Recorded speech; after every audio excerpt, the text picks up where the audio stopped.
ver agora neste vídeo o cadastro de comandas, as comandas para atendimento, como mercado, padaria e no caso também de restaurantes, ramo de alimentação em geral.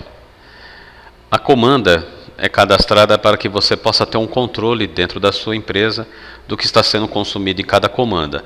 Se você tiver um sistema de automação, como um sistema de catraca, a comanda será utilizada também para a liberação da saída do cliente.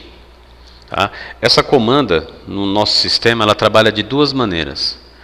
A que nós vamos mostrar agora é o sistema de comandas com número controlado. Por exemplo, se você tem uma padaria, você vai ter a comanda do 1 ao 200, por exemplo. Então não haverá como passar uma comanda 201 porque ela não está cadastrada. Esse é o sistema que nós chamamos de apenas comandas cadastradas. E é possível também, que nesse caso não há necessidade de fazer o cadastro aqui no Atende, a possibilidade de trabalhar com comandas aleatórias. Isso é comum quando você, por exemplo, utiliza alguma espécie de ticket ou um bloco, um voucher, alguma coisa assim que tenha aquele número, porém ele não vai ser reutilizado, né? A comanda da padaria ela é reutilizada. Você pega a comanda na entrada, retira da catraca, consome, paga, devolve para a catraca de saída, então é uma comanda reutilizável. Essa que nós vamos ver agora, tá? Então você vai no menu Vendas, Tabelas, Comandas. Clico em Novo Cadastro e aí eu vou colocar o número inicial, que é obrigatório, tá? A data eu vou pôr a data de hoje mesmo, tá? 0802-2021 e o número inicial.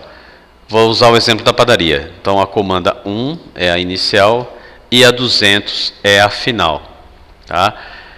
Por padrão, nós cadastramos todas as comandas na situação de liberado, porém, de acordo aí, se você tiver uma automação de catraca, verifique aí, no caso, se há uma necessidade de deixar a comanda bloqueada e você fazer depois a liberação, mas por padrão é liberado.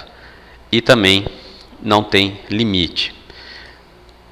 Se costuma usar algum tipo de limite na comanda, num outro método lá, que é a comanda que não é cadastrada aí no caso, eu poderia cadastrar aqui um número inicial 1 e final, por exemplo, 9 milhões. Aí eu poderia utilizar um bloco, alguma coisa que tivesse uma comanda, e aí eu poderia cadastrar com um limite. Por quê? Se a pessoa está utilizando a comanda no seu estabelecimento, uma comanda de papel, por exemplo, e caso ela perca, né? Caso ela consuma um valor que você estipula que pode gerar aí uma falta de pagamento, então você estipula um valor. Por exemplo, se o cliente tentar consumir mais de R$1.000 na comanda, a comanda é bloqueada e ele tem que fazer um pagamento prévio, uma liberação do limite, alguma coisa assim, dentro do próprio estabelecimento, tá ok? Então, mas por padrão é sem limites. Isso é muito flexível, tá? Depende da aplicação que você vai dar, de como você trabalha aí. Mas a possibilidade de pôr limite existe, e aí ele coloca um limite para todas as comandas da faixa que eu cadastrar, tá?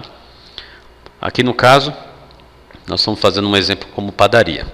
Então, a data do cadastro, o número inicial de comanda, final, o status liberado e o tipo de comanda sem limite. Mando salvar os dados.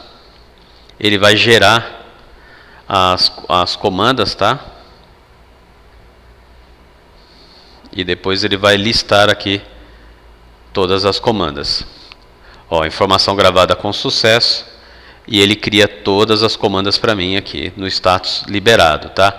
Se eventualmente você precisar bloquear alguma comanda de forma administrativa, por qualquer razão que seja, você pode vir aqui, clica no cadeado e a comanda, por exemplo, 9, vai ficar bloqueada a partir desse momento aí para fazer venda. De repente o seu garçom, alguém que trabalha na sua equipe, chega e fala assim, olha, para de vender lá na comanda tal, que pode ser que vai ter algum problema, não sei o que. Então você vai e bloqueia a comanda. Então você faz isso de forma administrativa. Tá legal? Então esse foi o sistema de cadastro de comanda. Uma vez cadastrado aqui, ele vai direto para o PDV com o sistema do integrador funcionando e está pronto para ser utilizado lá no PDV. Tá ok? Então, até uma próxima e fique com os outros vídeos do canal.